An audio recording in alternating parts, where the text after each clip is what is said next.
A cargo del primer día de capacitación del curso especializado en estabilización y mejoramiento de suelos con cal y cemento, ya tenemos a nuestra especialista en sala. Él es la doctora en ingeniería, Maribel Trujillo Valladolid. Ella es doctora en ingeniería civil de la Universidad Nacional Autónoma de México, investigadora relacionadas con la caracterización mecánica de pavimentos, tales como suelos, agregados, pétreos, cemento asfáltico y geosintéticos. Miembro activo de la Sociedad Mexicana de Ingeniería Geotécnica, autora de artículos relacionados al comportamiento mecánico de pavimentos asfálticos y también cuenta con un premio JAMAC 2023 en reconocimiento a su trayectoria, esfuerzo y beneficio a la construcción mexicana. Voy a dar pase a nuestra especiación. Bueno, les comento una situación que tengo ahorita aquí en la Ciudad de México, es que hay demasiados relámpagos porque va a empezar a llover.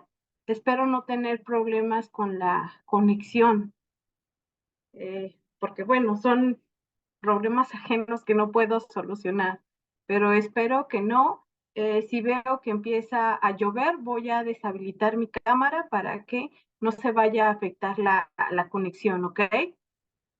Bueno, vamos a empezar. Les quiero agradecer la invitación por este pequeño o esta pequeña plática introductoria. Vamos a hablar de manera general de lo que es la estabilización de suelos.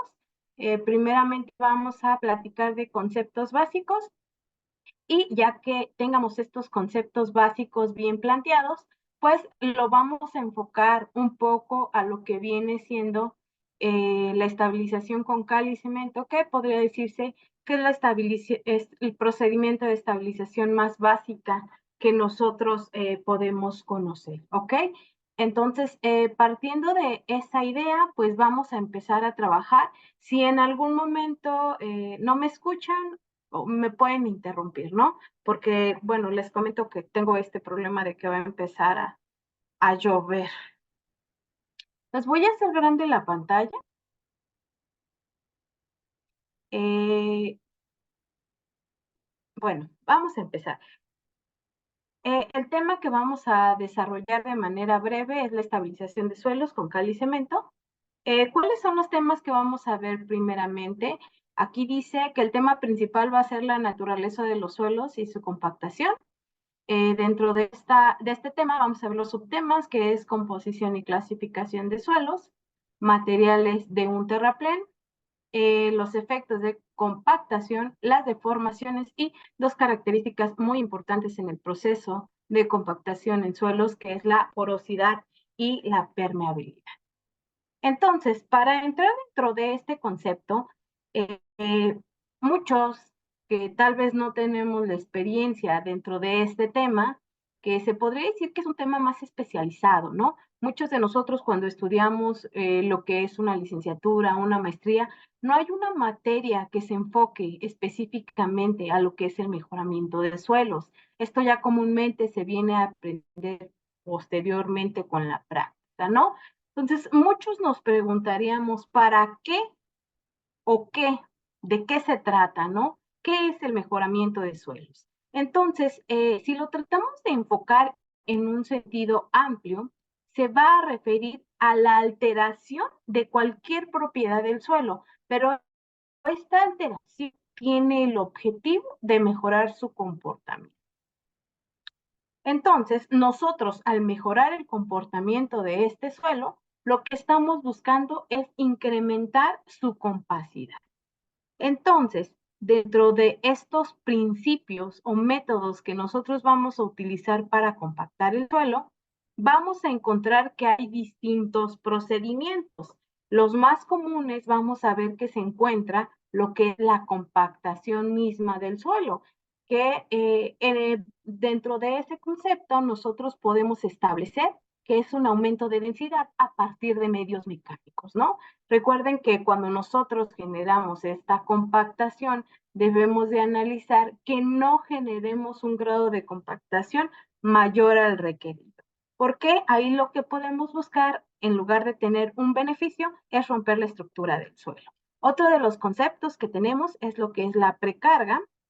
Este va a consistir, bueno, de manera general, en la colocación de una carga temporal en el suelo, y otra es también hacer uso de sistemas de drenaje, y que con esto lo que nosotros tratamos de hacer es reducir o eliminar de manera completa lo que viene siendo la presión del agua intersticial que vamos a tener en el suelo, ¿no? Entonces, estos métodos pueden trabajarse de manera individual o también pueden trabajarse de manera combinada, por así decirlo.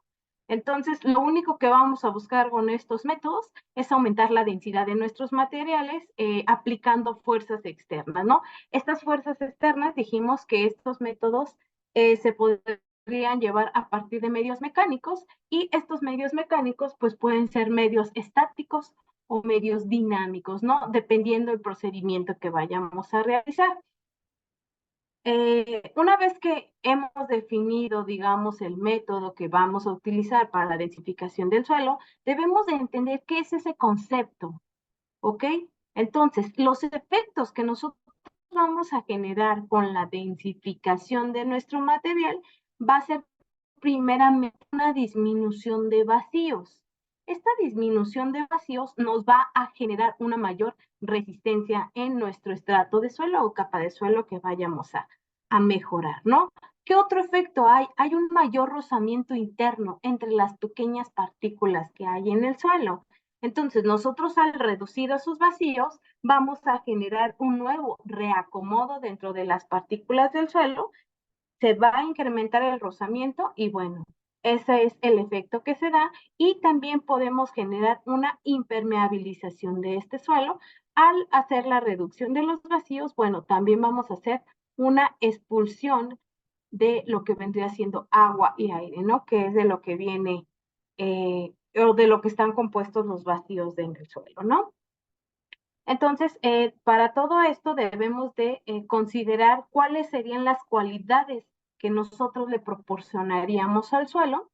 Entonces, la cualidad que nosotros vamos a proporcionarle al suelo a partir del grado de compactación es que vamos a tener una mayor resistencia a lo que pueden ser asentamientos u hundimientos.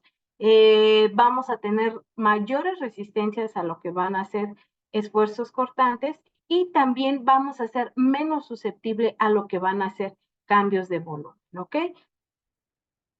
Entonces, bueno, de manera general podríamos decir que a eso nos vamos a referir con lo que es el proceso de mejoramiento de suelos. Ahora, nosotros sabemos que los procedimientos de mejoramiento de suelos se utilizan prácticamente en todos los procesos constructivos. Se utiliza para la construcción de carreteras, calles, autopistas, pistas de aterrizaje, pistas de, no, perdón, presas de tierra también. Déjenme ver, en terraplenes para líneas férreas, cimentaciones, edificaciones, por así decirles, ¿no? Son muy versátiles estos procedimientos, ¿no?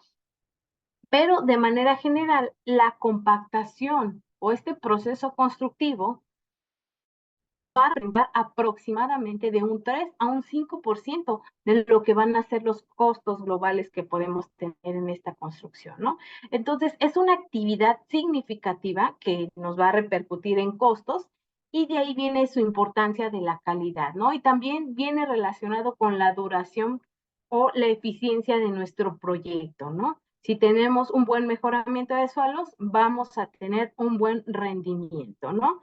Entonces, a partir de eso, nosotros debemos de identificar cuáles son los factores básicos para yo poder seleccionar un proceso de compactación. Los procesos de compactación se van a elegir o se van a seleccionar a partir de determinadas características. ¿Cuáles van a ser esas características? Primeramente tenemos el tipo de suelo, ¿no? No es lo mismo que comparemos o que queramos analizar lo que va a ser un suelo fino a un suelo grueso, ¿no? Vamos a tener distintos tipos de procedimientos que nosotros vamos a poder emplear, ¿no? Otro, ¿cuáles van a ser las condiciones en obra que nosotros vamos a llevar a cabo? ¿A qué me refiero con las condiciones? el espesor de la capa que nosotros deseamos compactar, contenidos de humedad. Esas van a ser nuestras características, ¿no? Y a partir de estos dos primeros conceptos, nosotros vamos a poder establecer cuál es el método de compactación deseada y cuál va a ser la energía aplicada para lograr la densificación deseada, ¿ok? Entonces, estos serían los conceptos que yo debo de tomar en cuenta antes de elegir cuál es el método que voy a utilizar para mi mejoramiento de suelos. Ahora, vamos a platicar de la composición y la clasificación de los suelos. Ahora, ¿qué entendemos por el concepto de suelos? Pues un suelo no es más que nada que un pseudosólido. ¿Por qué digo que es un pseudosólido? Porque es un material que está compuesto de lo que son partículas sólidas, que en este caso, bueno, son las propias de nuestro material, y dentro de estas partículas vamos a encontrar lo que vienen siendo vacíos, ¿ok? Dentro del seno de nuestro agregado hay la existencia de vacíos y pues estos vacíos están ocupados principalmente por agua y por aire. Y recordemos que estos son en porciones variables. Entonces, digamos, para efectos prácticos, nosotros vamos a poder definir que un suelo va a ser un material que puede ser excavado sin explosivos. Esto nos va a servir, o este pequeño análisis o paradoja, nos va a servir para poder hacer una diferenciación de lo que es la roca, ¿no? Entonces, aquí en esta imagen que les observo o que les muestro, es un diagrama de fases donde se muestran las principales fases de lo que va a ser nuestro suelo, ¿no? Donde tenemos pues el material granular y la composición de los vacíos que viene por agua y aire. Y a partir de nosotros, de este diagrama de fases, nosotros vamos a poder determinar lo que van a ser sus relaciones volumétricas y gravimétricas de nuestros suelos, ¿no? Como son las que les presento aquí, que son los pesos específicos, ya sea seco, húmedo, lo que son sus densidades, porosidades, vacíos, grados de saturación, ¿no? Todas estas especificaciones nos van a permitir conocer más las propiedades de nuestros suelos, ¿no? Entonces, a partir de esto, también nosotros vamos a poder generar una clasificación de nuestros suelos. Por eso es importante conocer lo que viene siendo su composición, ¿no? Entonces, independientemente de las características volumétricas y gravimétricas que tenga nuestro suelo, nosotros podemos o tenemos el conocimiento de que la clasificación de los suelos va a atender primeramente a su geología, ¿no? ¿De dónde proviene? ¿Cuál es su historia de ese suelo? Posteriormente, ¿cuál es su composición química? Recuerden que muchas veces nosotros como civiles a la parte química de los materiales no le enfocamos mucha atención. Sin embargo, parte del comportamiento que luego desarrollan nuestros materiales ya en obra depende mucho de la composición química de los materiales. Creo que es un área que tenemos un poquito abandonada, que no le hemos dado la importancia, pero es un punto en el cual nosotros nos podemos desarrollar para conocer mejor el comportamiento de esos materiales. Y bueno, por último, sería conocer sus propiedades físicas de los materiales, ¿no? Entonces, estas tres características nos... ¿Alguien tiene alguna pregunta? Sí me siguen escuchando, ¿verdad?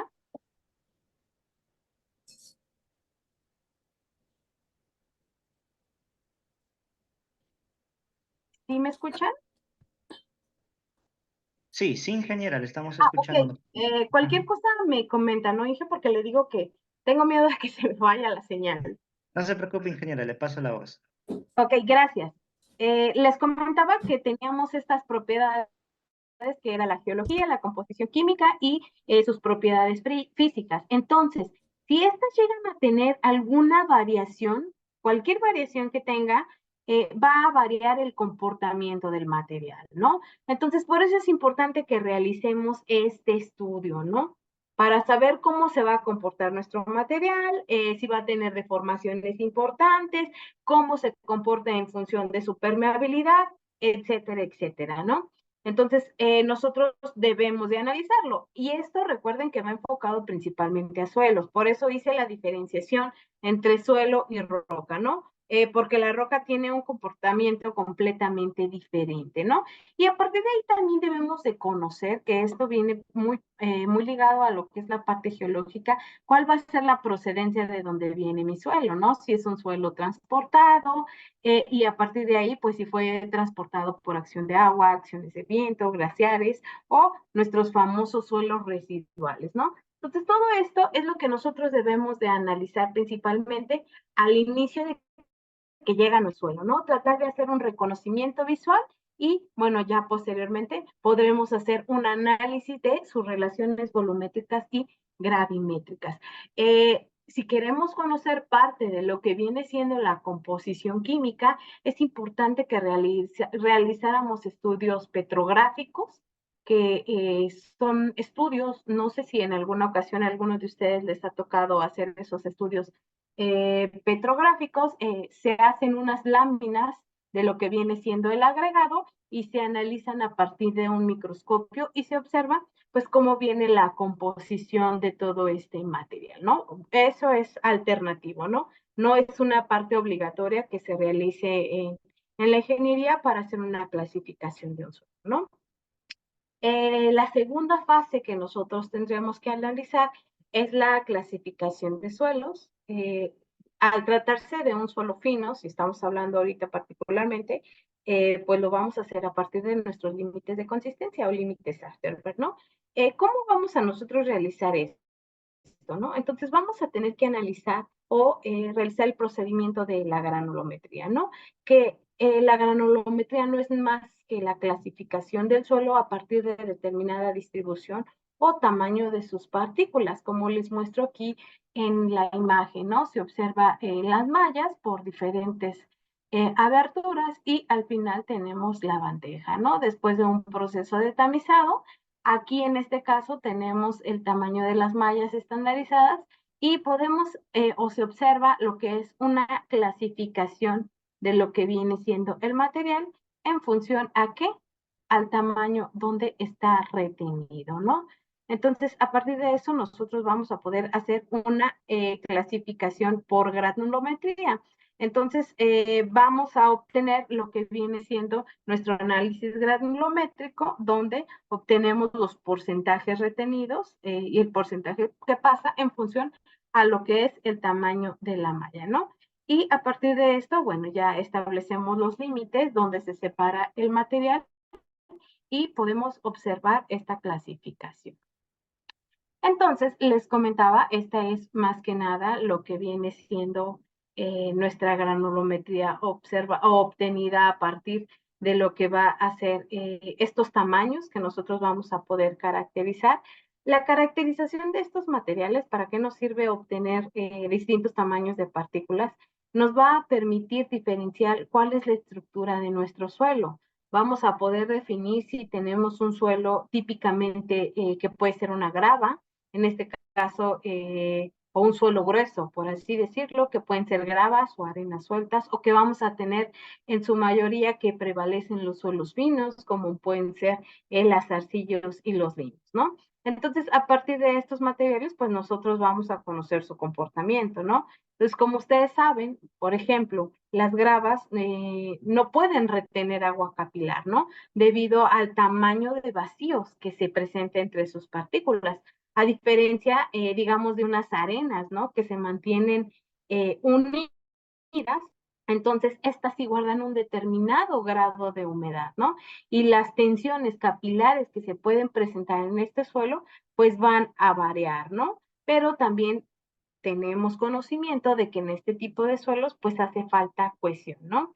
Entonces, ya si hablamos de lo que vienen siendo los suelos finos, en este caso pues ya tenemos lo que vienen siendo los limos y ay, perdón, lo moví, lo que vienen siendo los limos y las arcillas, que bueno, es una parte de la clasificación del suelo.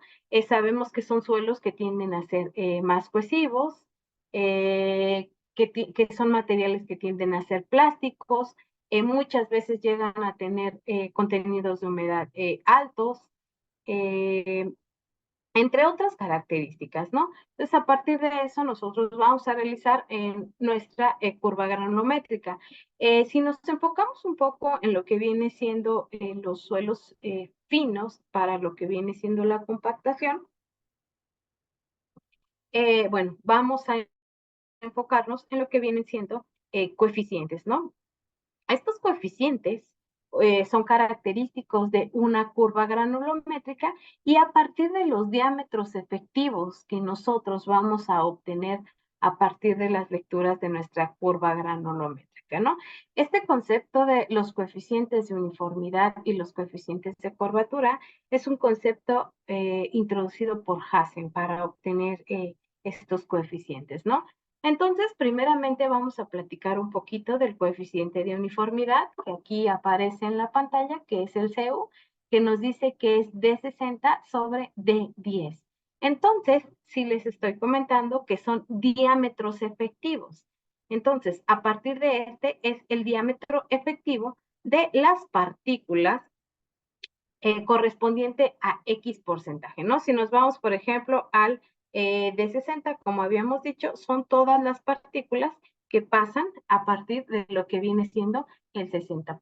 Y así nos vamos a ir con el de 10, ¿no? Y bueno, posteriormente se viene el coeficiente de curvatura, que es CC. Este viene siendo de 30 al cuadrado entre de 10 por de 60.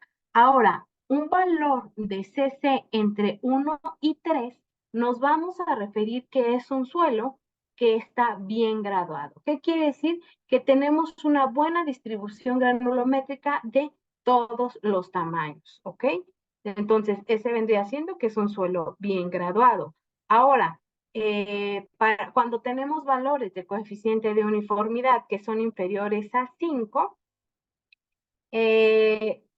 estos valores nos van a decir también que tenemos suelos malos graduados. Los valores de los coeficientes de uniformidad siempre deben de ser, o se recomienda que sean menores a 2.5. Entonces, esto más que nada es parte de la clasificación de los suelos. Coeficiente de uniformidad, coeficiente de curvatura, ya tenemos la granulometría del suelo. Ahora, ¿qué es lo que nos restaría para poder hacer una clasificación del suelo? En este caso, requerimos de lo que vienen siendo los límites de Atterberg. Necesitamos conocer lo que es el límite líquido y el límite plástico. Estos se deben al estado o cómo se presenta el suelo en función a su contenido de agua, ¿ok? Entonces, en esto nos vamos a enfocar principalmente a lo que viene siendo el límite plástico y el límite líquido, ¿no? Entonces, el límite plástico, pues más que nada, en este vamos a observar el grado de humedad que comenzamos nosotros a introducir al material hasta que analizamos cuando el suelo se empieza a comportar como un material plástico, ¿no? Y el límite líquido, que son los que dijimos en los cuales nos íbamos a enfocar, este se considera cuando el suelo empieza como a fluidificarse, ¿no? ¿Cómo se fluidifica? Con lo que viene siendo el aumento del contenido de agua. Y bueno, la diferencia de estos dos índices, bueno, sabemos que se denominan como índices de plasticidad. ¿Con qué prueba los hacemos? Ustedes conocen la copa de Casa Grande. A partir de esta vamos a realizar curvas de fluidez. Recuerden que las curvas de fluidez lo que buscamos es obtener lo que viene siendo el límite líquido a los 25 golpes y debemos de obtener 2 puntos abajo en la rama saturada y 2 puntos arriba que vendrían siendo en la rama seca para poder determinar nuestro límite plástico. Una vez que nuestro límite líquido. Una vez que determinamos nuestro límite líquido, con ese material es recomendable que empecemos a hacer lo que viene siendo nuestra prueba de límite plástico, que son los rollitos que les observo en esta imagen, que deben de tener aproximadamente 1 milímetro de diámetro y que deben de tener de longitud de 10 a 15 centímetros. Estos deben de rodarse hasta que tengamos el diámetro deseado. Deben de presentar un pequeño agrietamiento, pero no deben de formarse, ¿ok? Entonces, ese es el procedimiento principalmente que nosotros realizamos en lo que es el límite líquido. Entonces, a partir de lo que viene siendo granulometría, límites de consistencia, y bueno, que también ya conocimos las relaciones volumétricas y gravimétricas, vamos a poder hacer una clasificación de nuestros suelos. Entonces, aquí viene una clasificación, el símbolo, esta clasificación es a partir de la clasificación de suelos, a partir de la clasificación SUX, ¿no? Aquí también se las presento. Esta es la clasificación AASHTO, esta es la SUX, esta es la AASHTO.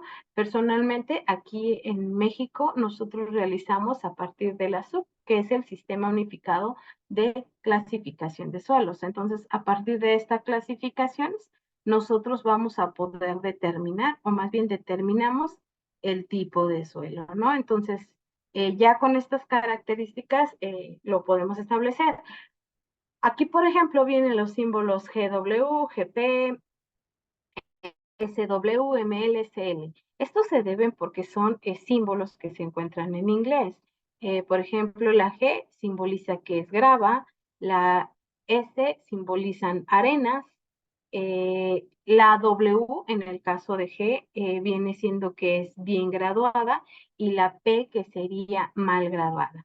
Ahora, si nos enfocamos en lo que son los suelos de grano fino, ahí vamos a encontrar C, en este caso la C son las arcillas, la M son los limos y de nuevo encontramos el símbolo L que se usa para establecer que es de baja compresibilidad y también tenemos el suelo que tiene el símbolo H, que en este caso es alta compresibilidad, ¿no? Y vamos a tener la presencia de los suelos orgánicos, que viene siendo en este caso la O, que también es de alta o baja compresibilidad. Y por último tenemos el PT, que se viene representando por lo que es una turba, ¿no? Este que les muestro acá de la clasificación de suelo Shasto, este sistema de clasificación, pues también es un sistema de clasificación internacional, pero principalmente es empleado en su mayoría para la clasificación de suelos en el área de carreteras, ¿no? Y bueno, también subdivide lo que viene siendo sus principales grupos en función a la granulometría de cada uno de los suelos y en este caso de sus límites de consistencia, ¿no? Entonces, a partir de estos sistemas de clasificación, nosotros vamos a poder dar la clasificación o el tipo de suelo con el cual vamos a estar trabajando, que es todo un proceso en laboratorio el que se va a realizar, ¿ok? ¿Con qué años determinan todos los parámetros indicados? ¿Existe algún método para separar limos de arcillas? ¿Con qué métodos principalmente vamos a realizar esto? Esto se realiza con pruebas de laboratorio. Primeramente, el reconocimiento visual del material, eso se requiere de experiencia de la persona que va a realizar el procedimiento. El proceso de granulometría, si nosotros tenemos un suelo que tiene composición a partir de gravas, arenas y finos, tenemos que hacer una separación granulométrica. La porción fina, nosotros vamos a determinar la granulometría de la porción fina por medio de la prueba de hidrómetro, que es la que se realiza, ¿no? Donde colocamos el material fino en un material floculante y a partir de lo que viene siendo nuestro hidrómetro, vamos a ir leyendo cuáles son la granulometría de nuestra porción fina. Esa es la manera comúnmente que se realiza esta clasificación de suelos. Ya que tenemos la porción fina, nos basamos en las normativas para hacer lo que viene siendo la prueba de límites de Atterberg, que se realiza con la porción fina del suelo, y vamos a hacer, obtener lo que vienen siendo los límites líquidos y límites plásticos. Esos son los procedimientos de manera general. Acá en México nosotros hacemos uso de las normativas AASHTO o ASTM para realizar este tipo de análisis en suelos. Si requiere ser análisis en carretera, utilizamos la normativa de la Secretaría de Infraestructura y Comunicaciones y Transportes de acá de México, pero bueno, nosotros haciendo el análisis es exactamente la misma normativa que marcaría una norma AASHTO, por ejemplo, establecen los mismos parámetros. Entonces, esos son los procedimientos. No sé si quedó claro o se refería a otro tipo de aspectos, ¿no? Ahora vamos a platicar ya de lo que son materiales para un terraplén, ¿no? Entonces, hay suelos que son utilizables, ¿no? O que son los más recomendables, por así decirlo, para utilizarlos de forma correcta al momento que nosotros vamos a colocar y que nos van a permitir, pues, que tenga una buena vida útil durante la obra, ¿no? ¿Qué características debería de tener este material? Pues es que este material debe ser estable, no debe de sufrir deformaciones, eh, ya una vez, digamos, en el uso, ¿no? Entonces, nosotros debemos de buscar que este material cumpla con estas características y puede ser material que está en el estado natural. Eso quiere decir que se encuentre ahí o que yo pueda mejorar sus características al determinar cuál sería su grado de humedad óptimo, ¿no? Pero no necesitaría recurrir pues a otro material extra, ¿no? Que tendría que ser el material que está ahí. Ustedes saben que hacemos el análisis o clasificación de los suelos para saber si es un material viable para la construcción. Si es un material viable, ok, lo que puedo hacer es darle un mejoramiento. Pero llega el punto que es un material que no es completamente viable y es cuando se realizan lo que es la sustitución de los materiales. La norma mexicana acá nos establece que podemos hacer un mejoramiento de suelos aproximadamente de 15 centímetros, es lo que nosotros debemos retirar, ¿no? Otra característica que deben de tener los materiales que se van a utilizar para terraplenes es que sean materiales que sean fáciles de compactar, ¿no? Y que una vez que son compactados, son materiales que son resistentes a la deformación y que son poco susceptibles a lo que vienen siendo los cambios de humedad. Porque imagínense si no hacemos un análisis de estos cambios de humedad, ¿qué es lo que puede suceder? Cuando tenemos época de sequía, el suelo puede que se comporte de la mejor manera. Pero ¿qué pasa cuando se viene la temporada de lluvias? Hay cambios de humedad. En este caso, el suelo tiende a expandirse. ¿Y qué pasa después? Empieza a generarme deformaciones. Ok, pasó, se deformó, después de nuevo vino la sequía, se contrajo, esos vacíos de suelo quedaron de nuevo sin agua. ¿Qué es lo que pasa? El material baja de resistencia, ¿no? Entonces, debemos de hacer un análisis, ¿no? Y para eso, nosotros pues debemos de establecer los tipos de suelo en función a qué, a lo que ya mencionamos, a su granulometría, a su plasticidad, su resistencia a la deformación. También podemos hacer pruebas mecánicas para determinar cuál va a ser su capacidad de soporte, ¿no? Para esto existen también lo que son las pruebas Proctor. Debemos de determinar, esta es una prueba que también se realiza mucho en lo que va a ser materiales para terraplenes, lo que viene siendo la determinación del contenido de materia orgánica que debe de ser bajos, ¿no? Entonces debemos de buscar este tipo de suelos y claro, buscar que no tengamos materiales que sean susceptibles a los cambios de volúmenes, ¿no? Entonces, porque, bueno, sería crítico que nosotros tengamos estas problemáticas dentro de, ¿no? Entonces, una vez de eso, debemos de aprender a distinguir que lo que viene siendo las partes de lo que viene siendo nuestro terraplén. En este caso aquí, bueno, les puse lo que podría siendo una carretera donde tenemos la zona, el núcleo, tenemos el material de cimiento, lo que viene siendo el cajoneado y tenemos el firme, ¿no? Parte, digamos, de la estructura de un terraplén es sumamente importante el material de cimentación. Eh, en los pavimentos, como en cualquier estructura de obra civil, el material de cimiento es donde vamos a cimentar nuestra estructura. Entonces, es sumamente importante que tengamos en cuenta lo que viene siendo nuestro material de cimiento, que va a ser la parte inferior, digamos, de donde el terraplén va a estar en contacto con la superficie, ¿no? Estos comúnmente no tienen espesores importantes, pero deben de tener una buena calidad, ¿no? Es sumamente importante.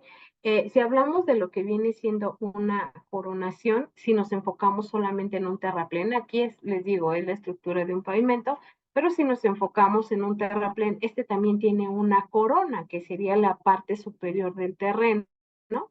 Y ahí es donde apoyaríamos, pues, por ejemplo, cualquier estructura que fuéramos a realizar. En el caso de que fuéramos a realizar una carretera, pues ahí tendría que ir el firme de lo que sería nuestro pavimento, ¿no? Entonces, todas estas capas, que no nos vamos a meter a detallar cada una de manera específica, tienen que tener determinada calidad de materiales.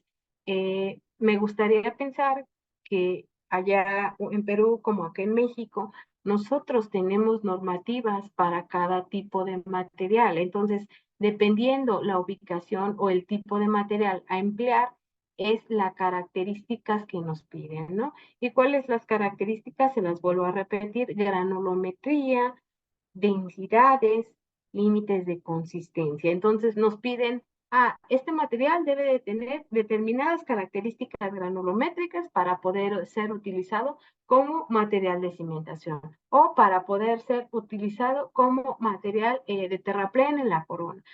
Son esas características las que nos especifican las normativas, ¿no? Entonces, es sumamente importante que realicemos o que analicemos todos esos factores, ¿no? Entonces, otro factor muy, muy importante que nosotros también debemos de analizar al momento que vayamos a hacer un mejoramiento de suelos es que debemos de eliminar por completo cualquier rastro de materia vegetal que pueda existir en la zona y que pueda tener contacto con nuestro firme. ¿Esto por qué? Porque nos puede provocar daños en el terreno, ¿no?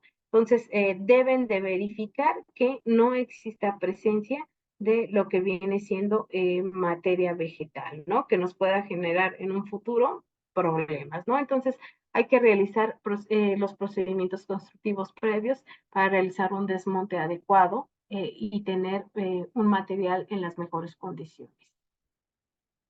Ahora dice, los suelos inadecuados no cumplen las condiciones mínimas requeridas y no pueden usarse en ninguna zona de un terraplén.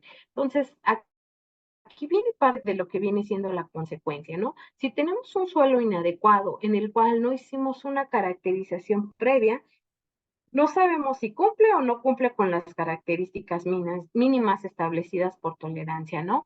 O si se analizó, pero no se decidió cambiar de material, se utilizó, aunque fuera un material que no cumplía con la zona, con las especificaciones mínimas. ¿Por qué? Porque dijeron, es el terraplén, ¿no? No es la estructura principal, no hay ningún problema. Tú colócalo y no va a pasar nada. Entonces, ¿qué es lo que empieza a pasar?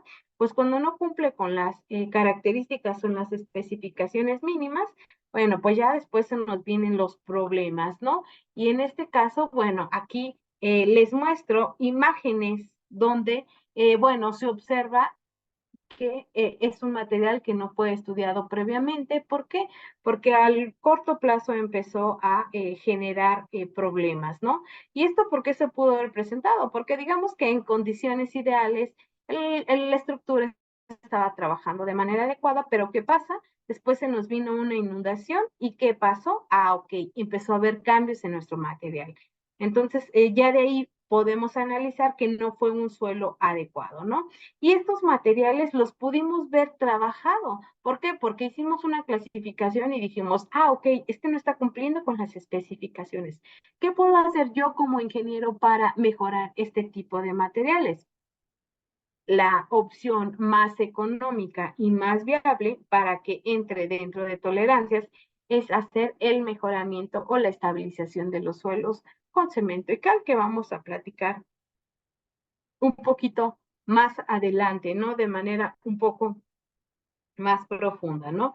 Entonces, a partir de eso, nosotros vamos a analizar cuáles van a ser las características que nosotros debemos de tomar en cuenta en nuestro material para que cumpla, ¿ok? Con las especificaciones. Entonces, si yo analizo desde un inicio que mi material no está cumpliendo con mis especificaciones, pues es un material que yo debo de desechar por completo, ¿no? Entonces siempre debo de buscar un suelo que sea adecuado, que se encuentre dentro de las especificaciones, ¿no? ¿Para qué? Bueno, para no tener problemas. Ahora, ¿qué hay dentro de lo que es la construcción? Suelos que se llaman suelos tolerables, que digamos que se encuentran dentro de un límite establecido, ¿no? Estos suelos que ya se encuentran dentro del límite de que pudieran ser suelos no aceptados, estos convienen darles un mejoramiento de suelo, ¿no? ¿Para qué? Pues para tener un mejor comportamiento, ¿no? Entonces, todo esto nosotros lo debemos de ir cuidando, debemos de ir cuidando las características de nuestros suelos, ¿no? Entonces, ya que hagamos eso, pues con la experiencia ustedes van a poder ir categorizando cuáles son los materiales que sirven, que no sirven, cuáles son los materiales que son perecederos a tener materias orgánicas, como podría ser lo que son las turbas. Permítanme, creo que alguien hizo alguna pregunta porque sonó esto.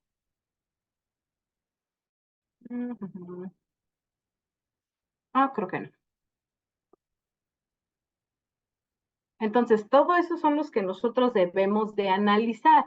Ahora, digamos que ya realizamos una clasificación, ya conocemos qué características deben de tener nuestros materiales.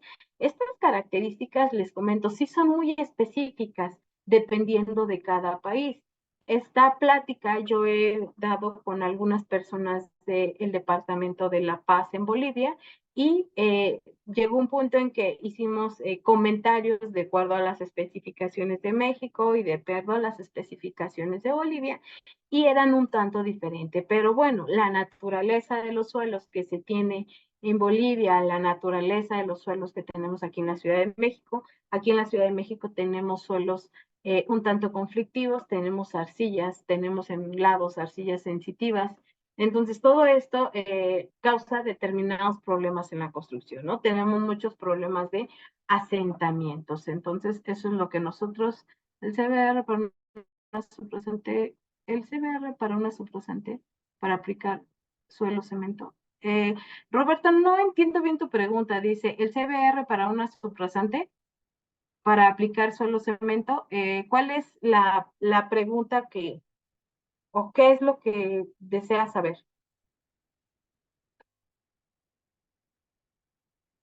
Bueno, en lo que nos contesta Roberto, bueno, todavía nos queda tiempo, hablemos de lo que vienen siendo los efectos de la compactación. Entonces, ¿cuál es el efecto perseguido para mejorar el suelo? Bueno, nosotros lo vamos a realizar a partir de lo que va a ser el proceso constructivo de lo que es la compactación. Bueno, lo vamos a realizar por medio de la carga, de un incremento de carga, en este caso, que son cargas repetidas. Lo que nosotros vamos a generar, digamos, por así decirlo, van a ser una reducción de vacíos, pero nosotros vamos a buscar que esta pequeña deformación que nosotros le vamos a empezar a generar al suelo sean controladas, de manera que no dañemos la estructura misma de nuestro suelo, ¿no? Es lo que les decía. Nosotros no vamos a compactar lo que va a ser de más nuestro suelo. ¿Por qué? Porque todo esto lleva un control. Si yo hago un incremento o sobrecompacto mi suelo, lo único que estoy haciendo es romper la estructura de mi suelo. En ningún momento lo estoy mejorando, más bien lo estoy dañando, ¿no? Entonces es lo que yo debo de buscar, ¿no? Entonces, son análisis que yo debo de realizar, que debo de comprender cómo va a ser esa densificación del suelo, cuál es el tipo de densificación. Ahora, si yo quiero, por ejemplo, compactar lo que es un suelo grueso, por así decirlo, una compactación por impactos no me va a servir de nada. No voy a lograr una compactación de mi suelo. Para hacer eso, yo necesito densificarlo a partir de qué? De vibraciones, ¿no? Entonces, debo de comprender principalmente cómo es la estructura de mi suelo para yo poder mejorar su resistencia, ¿no? Si no, lo que voy a generar, pues, es un esfuerzo a la rotura, el cual pues me va a llevar a la falla y no voy a mejorar de nada las características de mi material. Entonces, ¿cuáles son las características que voy a mejorar en mi material, ya sea un suelo grueso, ya sea un suelo fino? Pues voy a mejorar las características de cohesión y de ángulo de fricción, ¿no? Entonces, si yo mejoro estas condiciones, pues me va a tener un mejor rendimiento, lo que viene siendo mi estructura durante su vida útil, ¿no? Entonces, aquí, por ejemplo, les aparece dos figuritas y ahí dice suelo sin compactar. Entonces, ustedes alcanzan a ver que la estructura de ese suelo tiene un mayor número de vacíos. Ese mayor número de vacíos, bueno, sabemos que está compuesto por aire o por agua. Una vez que nosotros densificamos ese suelo, si observan, hubo un reacomodo de lo que viene siendo las partículas del suelo y también una disminución de los vacíos y es un suelo mejorado con una mayor resistencia, una mayor cohesión, ¿no? Dependiendo del tipo de suelo que sea. Entonces, esas son características que nosotros debemos de considerar, ¿no? Entonces, ya una vez que provocamos con la densificación esta reducción, que vamos a hacer la reducción de agua, el acomodo de partículas, pues vamos a mejorar el proceso, ¿no? Entonces, ya de ahí nosotros vamos a poder empezar a generar pues nuestros procesos constructivos. También vamos a analizar dentro de lo que viene siendo este efecto de compactación, si hay algún lugar o hay algún efecto que se pueda presentar por las variaciones de contenido de humedad. Son cosas que nosotros debemos de analizar en los suelos. Debemos de analizar si el suelo tiene el contenido óptimo también. Una manera empírica, digamos, de analizar si tenemos un contenido óptimo de humedad en nuestro suelo es que cuando ustedes llegan a campo y analizan cuál va a ser el material que se va a llevar a compactación, que digamos que ya va a empezar a compactarse, ustedes van a llegar, van a tomar con el puño de su mano un pequeño grumo. Si el grumo cuando abren la mano se mantiene, eso quiere decir que el suelo está, digamos, en su humedad óptima o lo más cercano a su humedad óptima. Si al momento que abro la mano, se me pega el material en las manos, eso quiere decir que el material tiene exceso de humedad. Y por el caso contrario, si el material cuando abro la mano, tiende a ¿qué? A disgregarse, ¿qué es lo que va a pasar? Que ese material le hace falta humedad, ¿no? Entonces tengo que verificar todos esos aspectos porque son aspectos que me van a ayudar a aumentar la resistencia de mi suelo, ¿no? También, independientemente del proceso constructivo y de que podamos agregar cal y cemento, también podemos hacer uso de aditivos que nos van a permitir mejorar que son las de cohesión entre las partículas del suelo, ¿no? Entonces, todo esto nosotros lo debemos de ir analizando. Eh, Ahorita, bueno, al final quisiera darles un panorama general de algunos otros métodos que se utilizan también para hacer el mejoramiento de suelos. Son un poco más caros, no son tan económicos, pero dependiendo las características que nosotros deseemos tener, en lo que viene siendo nuestra obra, pues bueno, podemos optar por tener otro tipo de opciones, ¿no? Entonces, pues bueno, no quisiera ser tan repetitiva, bueno, ya con lo que viene siendo el efecto de compactación de manera general, pues vamos a aumentar la capacidad de nuestro suelo, vamos a incrementar lo que viene siendo la trabazón entre las estructuras o nuestras partículas del suelo y vamos a buscar siempre la aproximación a la humedad óptima, ¿no? Que es de la manera en cual siempre debemos de realizar el proceso de compactación, ¿no? Si nosotros tenemos una variación en la humedad óptima, lo que va a hacer es que nos va a dificultar lo que va a ser este proceso de compactación. Dice, hay relación entre el número de golpes en el ensayo de energía modificada y el número de ciclos de un... Alfredo, no hay correlaciones específicas para esto. Todo esto va relacionado con pruebas que se pueden hacer en campo y pruebas que no, en función de costos. No hay una correlación específica que tú pudieras decir, hago lo que viene siendo. Supongo que aquí lo que te refieres es a tu ensayo de Proctor modificada y que si se relaciona con un rodillo vibratorio. No hay correlación. Dime si estoy en lo correcto de que es un Proctor modificado o no.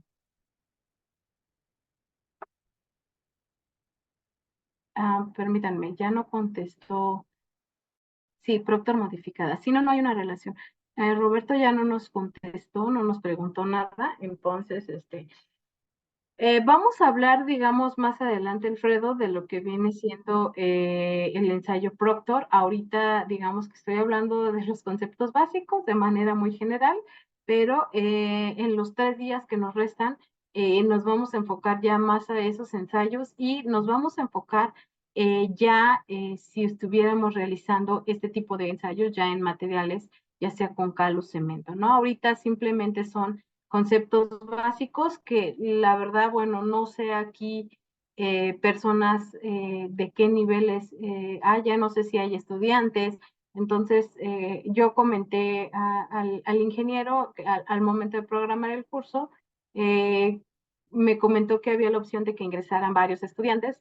Entonces, por tanto, traté de enfocarlo desde lo más básico a un panorama un poco más amplio, ¿no? Porque el tema es un poco, el tiempo es un poco corto para poder desarrollar todo lo que vamos a ver, ¿no?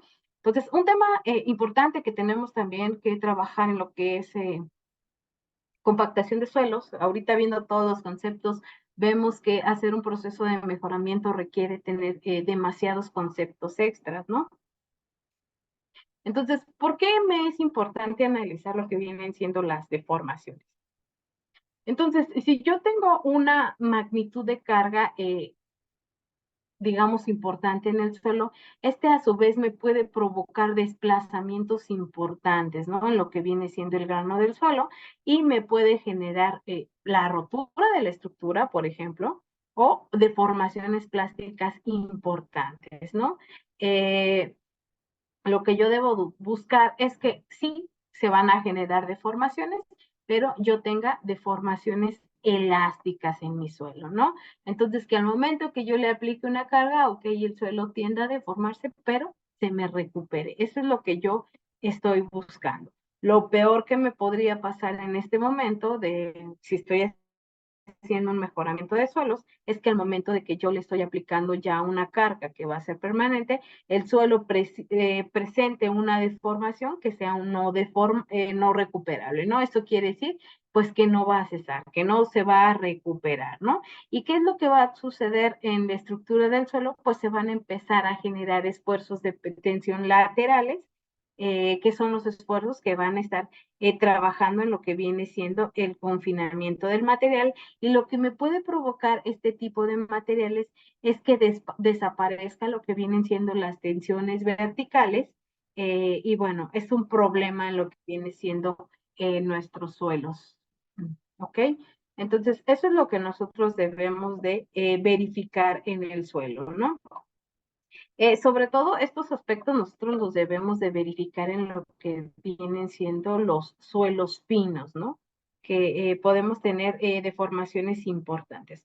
Entonces, resumiendo un poco lo que viene siendo este tipo de deformaciones, debemos de siempre de procurar no tener deformaciones no recuperables, que estas luego se generan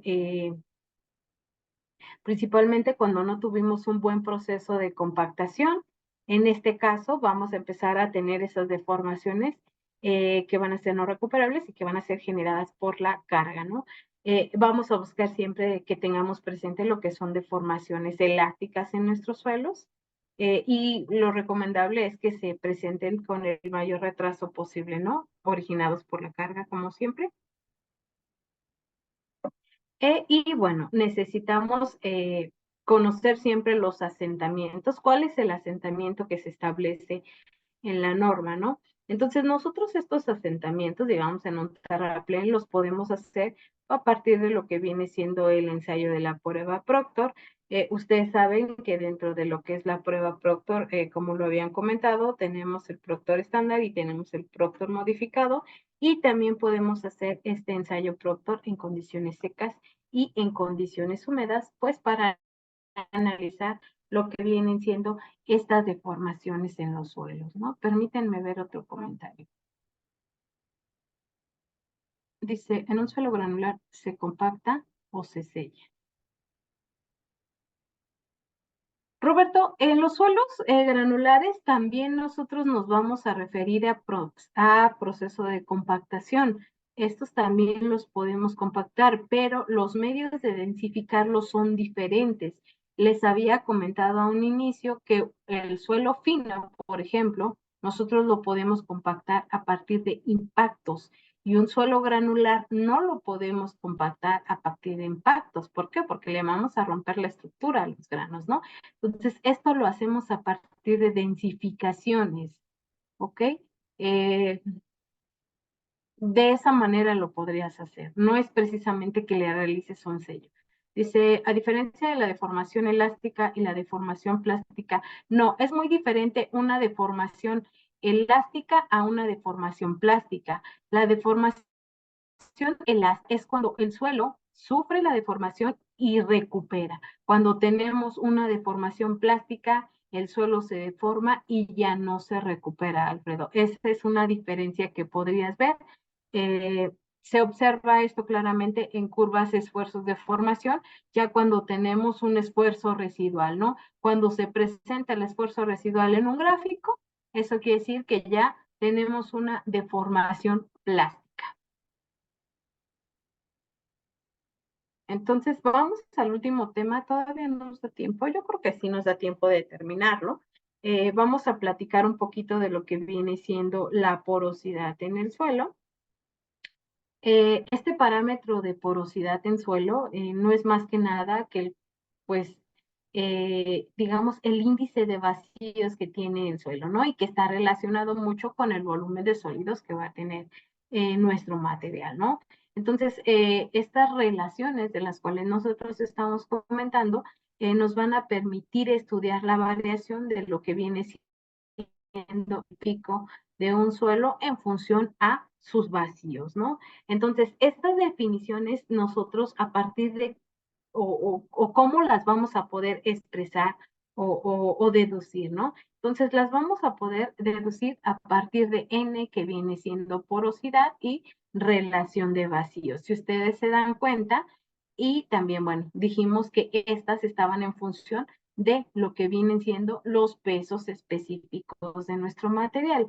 Entonces, estas fórmulas lo que nos van a permitir es corroborar que conforme se aumente la porción, así decirlo, de vacíos, el peso volumétrico del suelo va a ser menor. Entonces, eso pues es viceversa. Si los vacíos en este caso se reducen, el peso específico de nuestro material va a aumentar, ¿no? Entonces, miren, aquí, por ejemplo, se observa, es algo parecido a lo que es la curva de fluidez. En este caso, tenemos un porcentaje de humedad óptimo, pero ¿qué pasa si yo tengo un porcentaje de mayor? En este caso, mi peso específico se va a reducir, ¿ok? Entonces, por eso siempre buscamos el óptimo, que es en la corona, ya sea aumentemos o disminuyamos lo que viene siendo el porcentaje de humedad. ¿Qué es lo que va a pasar? Va a haber una variación en el peso específico de mi material. Entonces, por eso aquí se presenta lo que viene siendo la curva de saturación. En este caso tenemos la saturación de los suelos, donde, ¿qué es lo que me quiere decir? Que si yo aumento el grado de saturación de mi suelo, ¿qué es lo que pasa? Se está reduciendo lo que viene siendo el peso específico. Entonces, si tenemos un menor peso específico, la resistencia de ese material va a ser menor. Entonces, a partir de eso, nosotros del grado de saturación vamos a ir viendo o vamos a ir analizando. Uy, aquí me quedé. Vamos a ir viendo o vamos a ir analizando cómo se comporta el peso específico seco. Entonces, para eso nos sirve a nosotros lo que es estas curvas de saturación. Entonces, estas curvas de saturación son curvas de mucho interés porque nos van a permitir conocer cómo se reduce directamente lo que va a ser el peso específico seco de nuestros materiales en función a nuestros contenidos de humedad, ¿no? Entonces, estas gráficas son sumamente importantes. Ahí ustedes, por ejemplo, están observando cómo se comportan los materiales. Por ejemplo, tenemos una arena, un limo, una arcilla. Si ustedes saben, las arcillas son materiales que se consideran impermeables. No es que sean precisamente impermeables, pero teóricamente así los consideramos. Esto, por ejemplo, para que se entienda de manera más práctica.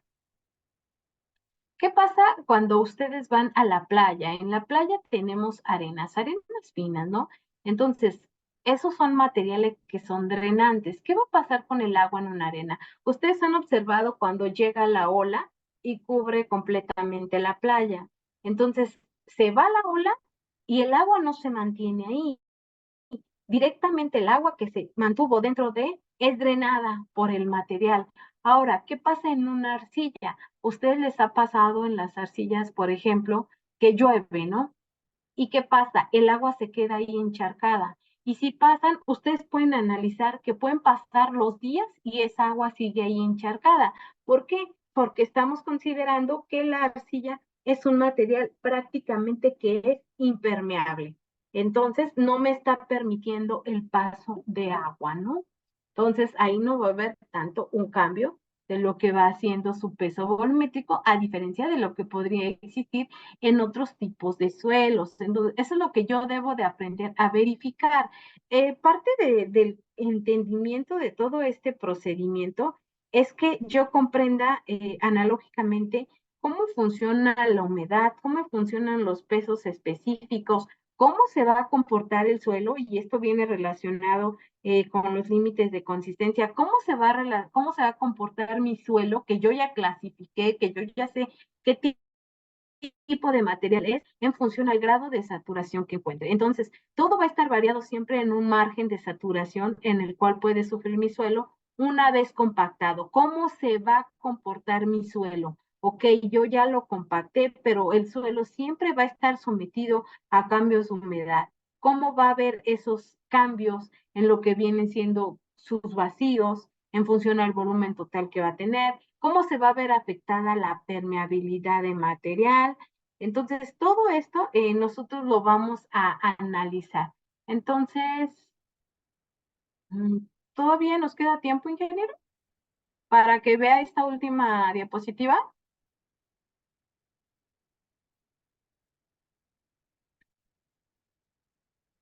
Sí, Pues sí, bueno, genial. Hoy ok, podríamos gracias. avanzar. Ujú. Entonces, una vez que ya platiqué de las características de los suelos, para yo entender este proceso, pues también tengo que hacer análisis de flujo de agua. ¿Por qué? Pues porque a partir de esto yo voy a conocer la constante, una constante muy importante en suelos, que es el coeficiente de permeabilidad. Y este coeficiente de permeabilidad, ¿qué es lo que me va a decir?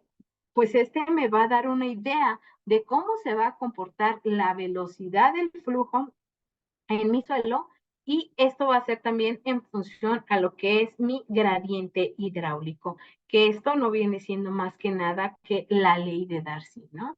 Entonces, si yo sé el tipo de suelo, cómo se va a comportar en función al contenido de agua, va a reducir su resistencia, no se va a ver dañada su resistencia. Todo eso yo lo debo de analizar a partir de lo que va a ser el flujo de agua en suelos. Entonces, todo esto viene ligado. Si se dan cuenta, muchas veces toman de manera muy burda decir, se viene la compactación de suelos, y no sé si les ha llegado a pasar que dice, pues échale cal o échale cemento, pero no realizan o no hacen un estudio específicamente bien de todo ese suelo, y bueno, posteriormente tenemos ese tipo de problemas, ¿no? Entonces, ustedes pueden ver ahí, en este caso, en la imagen, se tenía un camino. En este caso era un camino de terracería, pero era perfecto cuando estábamos en condiciones secas, se circulaba. ¿Qué pasa posteriormente que se viene la temporada de lluvias? La estructura del suelo cambia completamente, independientemente de que estaba sirviendo de manera eficiente como un camino. Entonces cambia, ¿por qué? Porque hubo una variación en la permeabilidad de mi suelo, en sus contenidos de humedades, se vieron afectados los vacíos. Al ver aumentado el contenido de agua dentro de los vacíos del suelo, ¿qué estoy modificando? Mis pesos específicos, entonces estoy poniendo problemas de deformaciones.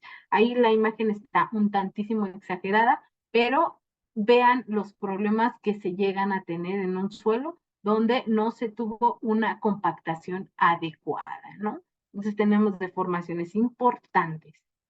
Entonces, esto es lo que vamos a ver por el día de hoy.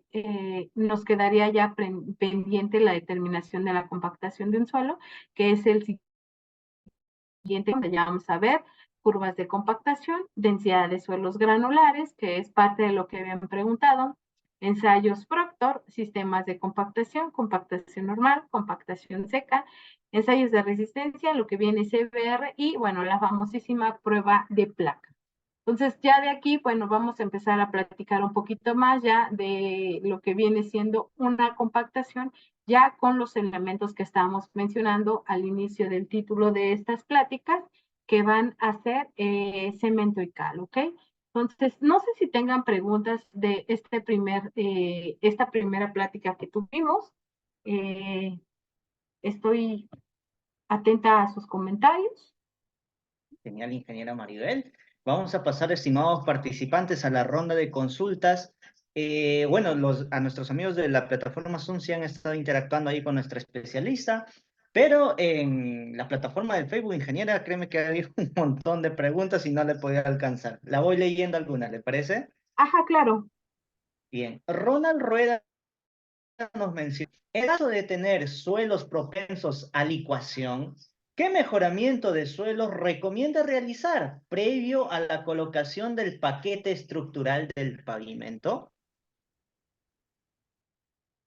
Los suelos de licuación en este caso son arenas. Suelos de ecuación de arena son suelos que pierden completamente la resistencia en presencia de agua. Esos suelos no son recomendables. Recuerden que habíamos dicho que había suelos que eran recomendables y no recomendables. En este caso, no hay un mejoramiento específico para ese tipo de materiales. Son materiales que se analizan de diferente manera, se analizan con otro tipo de modelos para hacer su análisis. Ese tipo de suelos quedarían lejos de un análisis de compactación. Sino no entrarían dentro de estos enfoques. Es otro tipo de materiales. Bien, ingeniera Maribel. Ahí el ingeniero Flores, Boris Flores del Facebook nos menciona. Buenas noches, doctora. ¿A qué normativa podemos acudir para la construcción de terraplenes? Específicamente, bueno, si me están hablando de ahí de Perú, desconozco completamente. Nosotros acá en México, para bueno, las normativas que utilizamos para construcción de terraplenes son las normativas de la Secretaría de Infraestructura y Comunicaciones y Transportes. No sé si ustedes aquí mismo, los que están aquí presentes, pudieran orientar a la persona si ustedes tienen una normativa en específico, que supongo que sí, ¿no, ingeniero? Sí, justamente, ingeniero. Sí, casi siempre es por el organismo que rige el sistema carretero del país, los que establecen todas esas normativas o muchas veces son recomendaciones, ¿no? Perfecto. Oliver Húngaro nos menciona, consulta, un CDR en laboratorio y CBR en campo con PS, ¿tiene una correlación y cuánto es el permitido para suelos cemento? Me está preguntando si hay una correlación entre CBR en laboratorio y CBR en campo, ¿sí? Sí. Ok. Hablando de la correlación, específicamente no hay correlaciones específicas que marquen. Eh, Dependiendo, me confunde un tanto su pregunta de un CBR en campo. Bueno, supongo que se refiere a un espécimen extraído directamente en campo. Eh, Eso, bueno, también es un tanto complejo. Cuando empezamos a hacer la construcción del nuevo aeropuerto de la Ciudad de México, el que se canceló, no sé si tuvieron ideas o noticias de ese suceso.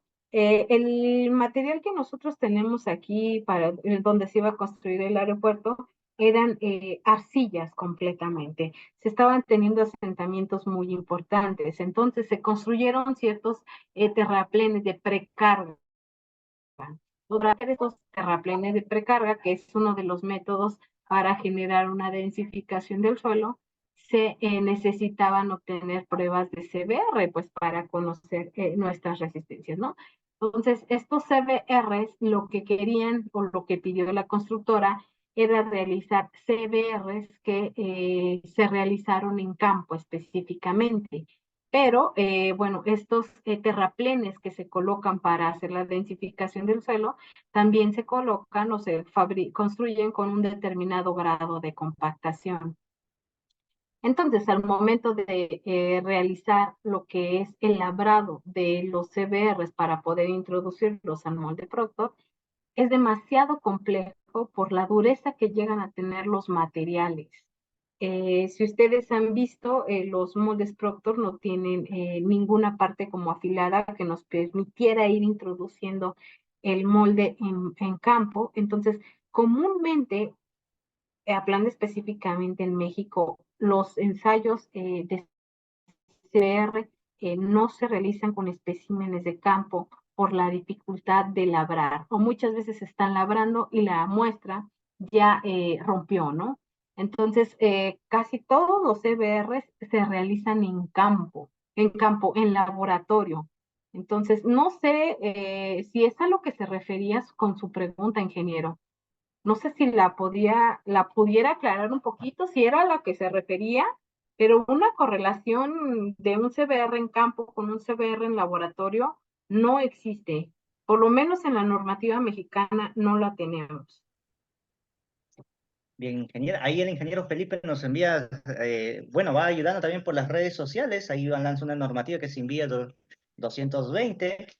Ahí también hay bastante interacción en las redes sociales, ingeniera. A ver, aquí hay otra consulta interesante de Rock.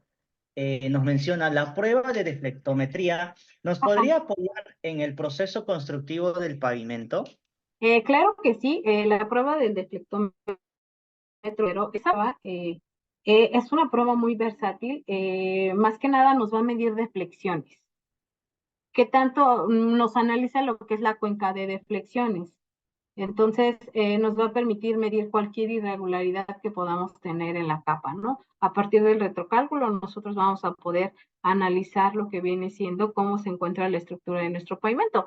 Pero hablando de eso, pues ya esa es una nueva herramienta. Más que nada nos serviría para es una herramienta que nos serviría de control de calidad, para hacer la ocultación de lo que vienen siendo nuestros terraplenes, ¿no? No precisamente nos serviría dentro del proceso de compactación, sino para un control de calidad. Para eso nos serviría el defectómetro ligero, que en algún momento, si ustedes también quisieran, eh, conozco una persona que opera específicamente el equipo de deflectómetro y ligero y el deflectómetro de impacto, y pudiera darles una plática de eso, ¿no?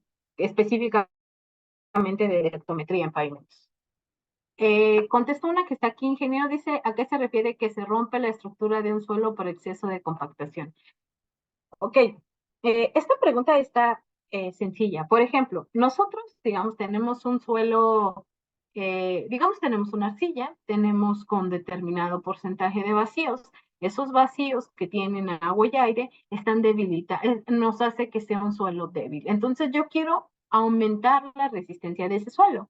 ¿Cómo aumento la resistencia de ese suelo? Haciendo una reducción de vacíos. Al reducir vacíos, yo expulso agua y expulso aire de la estructura de mi suelo, ¿no? Entonces, lo que hago es que yo debo de generar un reacomodo. ¿Qué pasa? Entonces, empiezo a compactar ese suelo. Llega a un nivel o un grado de compactación donde ese suelo tiene la resistencia máxima a la que puede llegar. ¿Qué pasa si yo alcancé la resistencia máxima de mi material y sigo dándole pasadas de compactación. Lo que hago es que rompo la estructura del suelo. ¿Qué hago? Hago que se agriete, se rompe completamente la estructura. Eso es cuando un suelo está sobrecompactado. ¿Y qué es lo que pasó? Que yo no analicé de acuerdo a mis pruebas que realicé en laboratorio, que una de ellas son los ensayos Proctor para conocer a qué grado de compactación debo compactar determinada capa, no lo analicé. Entonces, a partir de ese análisis, yo debo de hacer un estudio, por así decirlo, o un análisis del tipo de compactador que requiero, porque los compactadores, que es otro tema muy extenso, por así decirlo, también requiere de saber qué tipo de compactador voy a usar, cuál es el peso que quiero transmitir. Entonces, si yo selecciono un compactador inadecuado para el proceso de compactación que yo quiero, también me puede traer dificultades durante el proceso. Y no quiere decir que el compactador no sirva, sino que no es el adecuado para mi tipo de material. Por eso les recalqué que es muy importante conocer bien todas las características de nuestro material desde un inicio. ¿Qué tipo de material es? Sus permeabilidades, cómo se comporta con los límites plásticos, el límite líquido. Todos esos aspectos ustedes los deben de conocer para poder hacer un buen proceso de compactación o mejoramiento del suelo, porque con la compactación misma nosotros hacemos un mejoramiento de suelo. Digamos que ya este extra va a ser la cal y el cemento que todavía me lo va a mejorar más, que me lo pudo haber mejorado una simple compactación, ¿no? Entonces, por eso es la importancia del mejoramiento. Bueno, esa era la respuesta a la pregunta que hicieron en el chat. Sí. A ver, Marco, ingeniera, con 2 o 3 preguntas máximo, ¿le parece si finalizamos la ronda de consulta? Sí, nada más me permite tantito, me deja encender mi luz porque... Ingeniera. A ver, Marcos, sí, Permítame.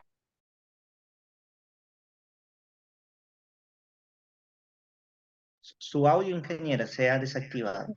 Listo, listo, ingeniero. Ya. A ver, Marcos Avilés nos menciona, ¿el CBR es el ensayo más indicado para el control de calidad del suelo ya estabilizado o el ensayo de comprensión inconfinada? No es miren, no voy a, dicen, a decir si es el más bueno o no. Es un ensayo muy versátil. El CBR es un ensayo muy usado. ¿Por qué? Porque nos permite obtener, por ejemplo, módulos de resistencia de los suelos a partir de valores de CBR. La prueba ideal para obtener, por ejemplo, la resistencia sería a partir de la prueba de módulo, pero son pruebas y son equipos que no tienen todos los laboratorios. Aquí en México tengo entendido que la prueba de módulo de resistencia, por ejemplo, ya para extraer la prueba y llevar a cabo la prueba de módulo a partir de distintas frecuencias, cargas y temperaturas, la tienen aproximadamente 3 empresas en México, que una de ellas es el Instituto de Ingeniería de la UNAM, la compañía de Comisión Federal de Electricidad, en su área que tienen del área de geotécnica, y el Instituto Mexicano del Transporte. Me parece que solamente son esas 3 empresas las que cuentan con este ensayo. Entonces, al ser tan cotizado, pues también es un tanto costoso. Y bueno, aquí el que nos salva de este tipo de situaciones es el ensayo de CBR, que a partir del cual existen muchísimas correlaciones, ¿no? No nada más existe una. Existen muchas correlaciones para a partir de CBR yo poder obtener la resistencia, así de fácil. Bien, ingeniera Maribel. Vamos con la penúltima consulta. Bueno, ahí la ingeniera Araceli haciendo mención y haciendo respuesta de la normativa nacional aquí en Perú, que es el Ministerio de Transporte y Comunicaciones 2018. Ahí tenemos también en la parte de comentarios. Ronald Ruedas nos menciona una pregunta un poquito largo, pero la vamos a leer. Nos menciona, tenemos un proyecto de un pavimento urbano y en el estudio de suelos hemos encontrado que son suelos licuables. La consulta es, ¿Qué tipo de análisis deberíamos realizar en estos suelos? ¿Cómo los suelos de fundación, de pavimentos? A ver, ahí hay que hacer una reestructuración, ingeniero. Pero la primera consulta nos dice, ¿qué tipo de análisis deberíamos de realizar en estos suelos? Yo Tome les en recomiendo, cuenta, dice, ok, perdóneme, ingeniera, nos menciona, dice, tome en cuenta que no estamos usando este suelo como un relleno, sino que es suelo de fundación. supongo que es el suelo que están utilizando como material subrasante, que sería el suelo de cimentación donde van a colocar la estructura del pavimento. En este caso, bueno, lo recomendable sería que hicieran un análisis de formaciones. En este caso lo podrían hacer por la parte de análisis de modelador numérico, donde ya teniendo las características de ese material, simulen cómo se va a comportar la estructura y si las deformaciones que va a presentar el suelo, ya digamos, en servicio, van a cumplir con las especificaciones que les marcan en el proyecto, ¿no? Si sobrepasa lo que van a hacer los asentamientos, habría que remover determinada cantidad de ese material, porque es un material que si no se atiende va a generar deformaciones importantes, ¿no? Como vimos en la imagen, ¿no? Que el pavimento está destrozado porque tuvo deformaciones importantes en las capas subyacentes. Entonces, eso es lo que habría que hacer. Primero, un análisis de cómo se va a estar comportando esa estructura con ese tipo de materiales. Quisiera entender o quiero entender que es un material que ya tienen clasificado de acuerdo a sus características. Aparte, otra cosa, me queda la incertidumbre que dice que es un material que van a utilizar la construcción es que es su subrasante, pero las normas también marcan calidades de materiales para subrasantes. Entonces, específicamente supongo que ese material no está cumpliendo con las especificaciones.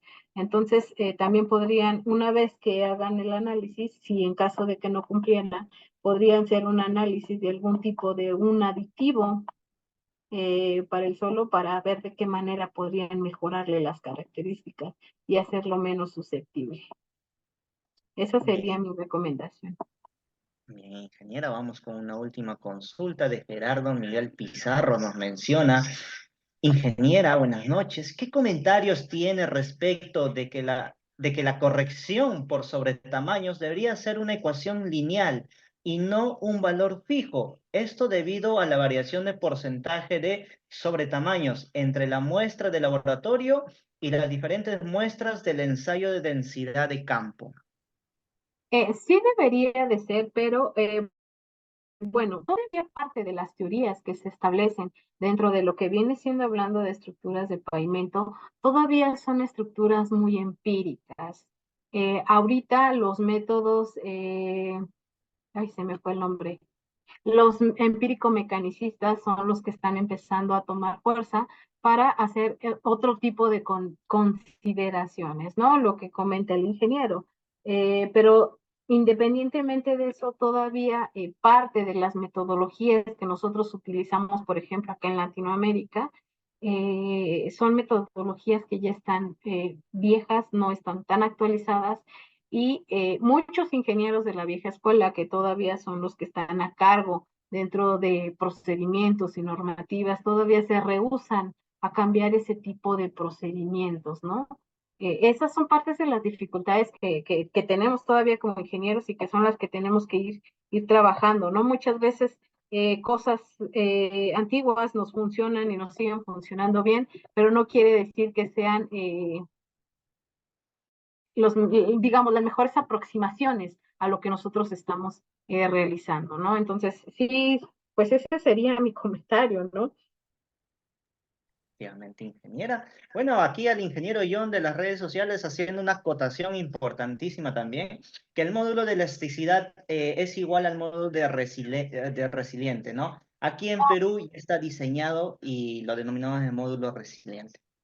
Sí, es exactamente lo mismo, nada más que en pavimentos, cuando se hace exclusivamente, bueno, acá en México para pavimentos es módulo resiliente. Esa es la diferencia. digamos que por el área le llaman diferente. Sí. Bien, ingeniera Maribel, no queremos cansarla más. Estuvo la capacitación bastante interesante. Ahí nuestros participantes también han interactuado bastante con su persona. Y bueno, este es el primer día. Y el día de mañana vamos a abordar el temario, lo que ustedes están pudiendo visualizar mediante su pantalla a cargo de Sería nuestra el lunes, ¿no, ingeniero? ¿verdad, ingeniera? Ya me hay que poner a El día trabajar el domingo, lunes. sí.